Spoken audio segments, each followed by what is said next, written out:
ये क्वेश्चन है, दो कैपेसिटर है और एक का जो कैपेसिटेंस है वो 2 माइक्रोफैराड है और एक का कैपेसिटेंस 1 माइक्रोफैराड है।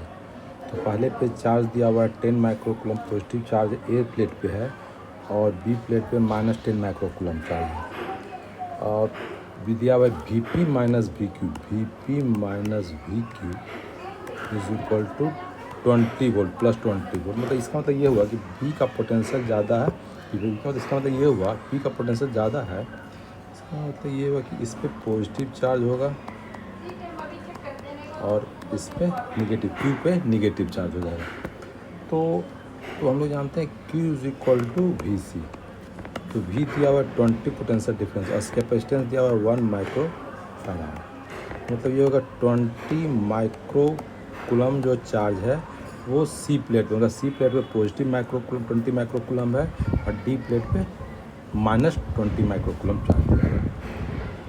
ये स्टेटर, ये क्वेश्चन का ओवरऑल है और ये 10 माइक्रोकूलम है चार्ज है और 2 माइक्रोकूलम है। तो कह सकते हैं कि VA minus VB is equal to क्या वोल्ट पर Q/C। तो Q हो जाएगा 10 माइक्रोकूलम डिवाइडेड बाई कैपेसिटेंस कितना हो जाएगा 2 माइक्रोफैराड।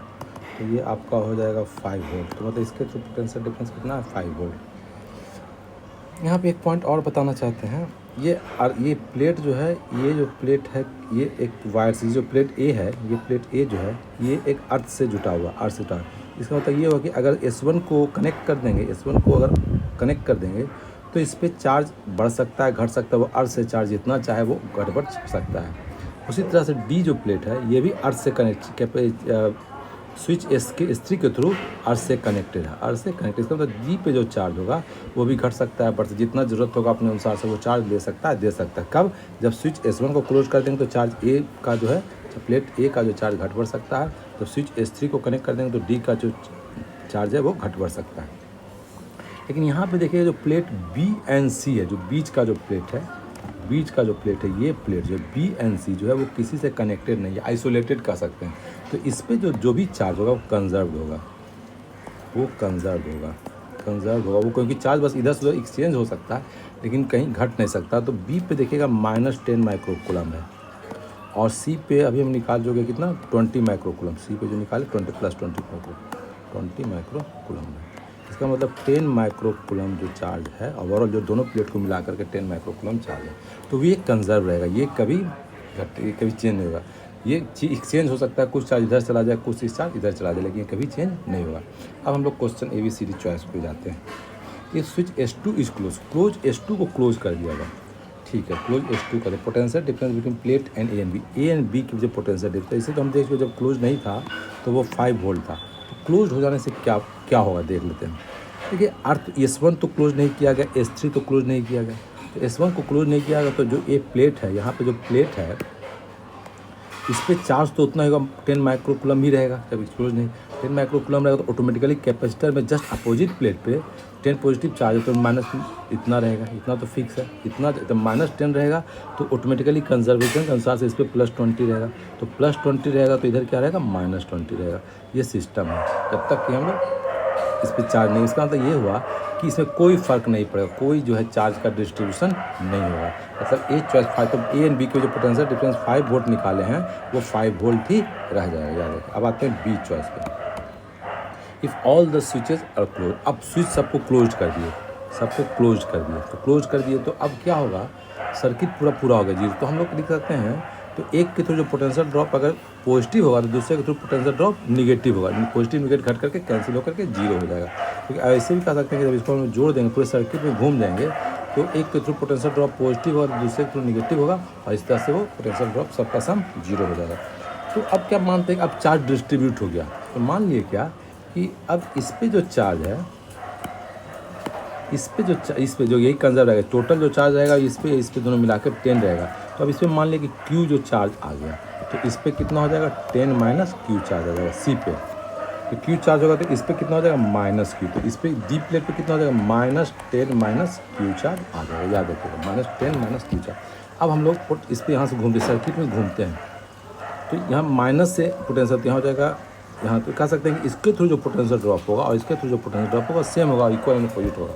तो यहाँ पे Q/, two microfarad 2 is equal to, इसके through potential difference 10 minus Q by 1, यही है। तो इसको लिख सकते हैं Q is equal to 20 minus 2Q, तो ये हो जाएगा 3Q इज इक्वल टू 20, तो Q इज इक्वल टू हो जाएगा 20/3 माइक्रोकूलम। मतलब ये हुआ कि जो बी पे जो हम लोग इस तरह से डिस्ट्रीब्यूट करेंगे, समझिए कि ये चीज़ है, ये हो गया, फिर ये हो गया, और फिर ये है, यही चीज़ हो गया। जब तार जब कनेक्ट हो गया तो इस तरह दिखेगा।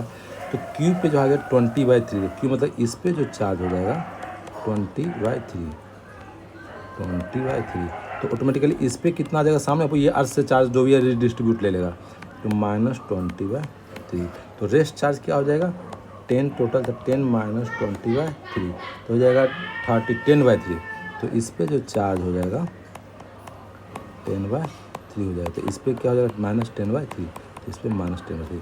और इस तरह से होगा कि पोटेंशियल ड्रॉप हो जाएगा, इसके थ्रू पोटेंशियल ड्रॉप हो जाएगा डिवाइडेड, इतना चार्ज डिवाइडेड बाई 2 करेंगे तो ये हो जाएगा, उसके थ्रू हो जाएगा -10/3 पोटेंशियल ड्रॉप हो जाएगा, और इसके थ्रू पोटेंशियल ड्रॉप हो जाएगा 10/3/1, चार्ज बाय कैपेसिटेंस 1 है तो +10/3, इस तरह से हो जाएगा 0 हो जाएगा। तो इसके थ्रू पोटेंशियल ड्रॉप हो जाएगा -10 वोल्ट, और इसके थ्रू पोटेंशियल ड्रॉप +10/3 वोल्ट। इस तरह से टोटल पोटेंशियल ड्रॉप 0 हो जाएगा। अब देखते हैं क्या क्या दिया हुआ है। क्वेश्चन क्या दिया हुआ है, बीच वाले if all switches QA is equal to -20/6 A पे, ए प्लेट पे, तो ए प्लेट कौन सा था, ये ए है मेरा, ये बी है, ये सी है और डी। तो ए पे दिया हुआ है -20/6, लेकिन मेरा आंसर है -20/3 आ रहा है, तो ये गलत है। QC की से दिया 10/3, तो सी पे 10/3 तो है आंसर, लेकिन बीच वाले एक QA पे चार्ज -20/6 नहीं, मेरा कितना आ रहा है 20/3 आ रहा है। एक बार देख सकते हैं। इफ ऑल स्विचेस, फिर see choice, if all the switches across VP minus VQ, इसके थ्रू जो पोटेंशियल ड्रॉप, इसके थ्रू पोटेंशियल ड्रॉप बोल रहा है 10/3 में, इसके थ्रू पोटेंशियल ड्रॉप कितना मेरा आ रहा है 10/3 आ रहा है, 10/3 आ रहा है। आंसर में दिया हुआ है, सी में दिया हुआ है 10/6, ये भी चॉइस नहीं होगा। अब लास्ट जो है डी है, if all switches are close energy lost in the circuit is 75 microjoule, energy loss. तो अभी एनर्जी क्या है ये निकाल लेते हैं, जब फिर रीडिस्ट्रीब्यूट हुआ तो एनर्जी क्या हो, दोनों का डिफरेंस हो जाएगा, वही होगा। तो अभी देखिएगा, इसको हम लोग हटा लें, तो अभी जो एनर्जी होगा, पहले एनर्जी बिफोर जो होगा देखिएगा, इस पे है 10, फार्मूला हम लगाते हैं, कोई फार्मूला लगा सकते हैं, हाफ CV², ये भी लगा सकते हैं, हाफ QV, ये भी फार्मूला लगा सकते हैं, हाफ Q²/C, जैसा होगा वैसा हम लोग लगाएंगे। तो पहले वाले केस में देखिएगा, हमको चार्ज पता है 10 माइक्रोकूलम और कैपेसिटेंस पता है 2 माइक्रोफैराड, तो हम लोग कौन सा कैपेसिटेंस का चार्ज पता है, कैपेसिटेंस और चार्ज ये है, तो हाफ इंटू 10 का होल स्क्वायर और डिवाइडेड बाई 2, यही था। चार्ज 10 माइक्रोकूलम है और पोटेंशियल कोएफिशिएंट 2 है, 2 माइक्रोकूलम, तो ये आपका हो जाएगा लगभग 100/4, मतलब पहले पे 25 माइक्रो जूल एनर्जी स्टोर, ठीक है। और दूसरे पे अब इसके साथ प्लस जाएगा, दूसरे पे हाफ, दूसरे पे देखिएगा पोटेंशियल ड्रॉप दिया हुआ है 20, दिया हुआ है 20 वोल्ट, कैपेसिटेंस 1 है, तो कैपेसिटेंस पता है, पोटेंशियल कैपेसिटेंस पता है, पोटेंशियल ड्रॉप पता है, कोई फॉर्मूला लगा सकते हैं। तो कैपेसिटेंस 1 है, पोटेंशियल डिफरेंस 20 × 20, तो 400/2 मतलब हो गया 200 माइक्रो जूल। तो टोटल सम कर देंगे तो हो जाएगा 225 माइक्रो जूल है। इस पर कितना एनर्जी है टोटल, 24 कितना 225 माइक्रो जूल।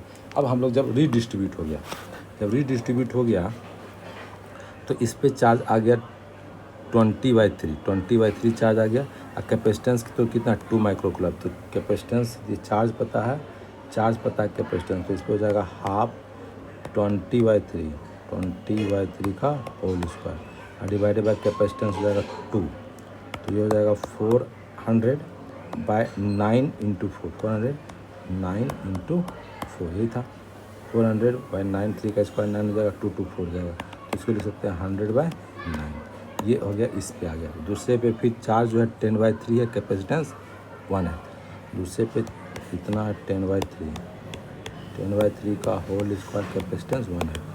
थोड़ा सा माइक्रोफैराड को नेगलेक्ट कर रहे हैं, क्योंकि सबको नेगलेक्ट कर रहे हैं तो बात एक ही आ जाएगा, हमको सिर्फ आंसर देखना है।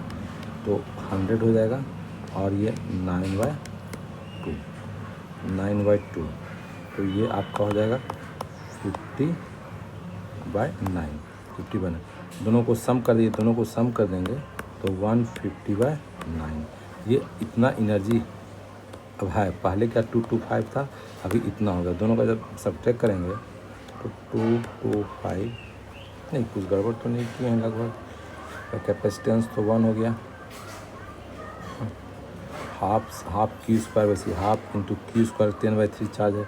इस पर चार्ज कितना होगा 10/3 और 10/3 हो गया। कैपेसिटेंस 1 है तो 100/9/2 इतना होगा। तो 50/9 एक का हो गया और एक का 100/9, दोनों का सम कर देंगे तो 150/9 150/9 हो जाएगा। तो लगभग 150/9 ये बहुत कम चार्ज हो गया। देख लेते हैं एक बार फिर से, कुछ गड़बड़ तो ऐसे नहीं होगा। एनर्जी लॉस तो होता ही जब डिस्ट्रीब्यूट होगा, 10 बार जाएगा तो वो वायर में करंट जाएगा तो हीट होगा, हीट प्रोड्यूस होगा तो एनर्जी लॉस हो जाता है। अब देख लेते हैं एक बार बस। इसका 20/3 आया है, 20/3 तो 20/3 का whole square half Q square से हाफ 20/3 का होल स्क्वायर वैसी कैपेसिटेंस 2, ठीक है। और इसका हो जाएगा हाफ 10/3 का कैपेसिटेंस 1, ठीक है। तो ये होगा 400, 20 का 400 डिवाइडेड बाई 9 इंटू 4, 9 इंटू 4 हो जाएगा। तो ये हो जाएगा 100/9। इसका हो जाएगा हाफ इंटू 10/3 का होल स्क्वायर डिवाइड बाई 1, तो 100/9 इंटू 2 ये हो गया। तो है तो ठीक ही, तो इतना तो घटा देंगे तो 150/9। तो 150/9 ऐसे भी करेंगे, ये किसके बराबर हो जाएगा? ये तो बहुत 10 करेंगे तो लगभग 15 भी करेंगे तो 15 माइक्रो जूल के बराबर हो गया। तो एनर्जी लॉस तो बहुत है, लगभग अप्रॉक्स 225 है माइनस 15 है, लगभग 2 कितना हो जाएगा 210 माइक्रो जूल के आसपास एनर्जी लॉस है इसमें। जबकि क्वेश्चन आंसर में दिया हुआ है ये नहीं है, तो इसमें से कोई चॉइस नहीं आ रहा है।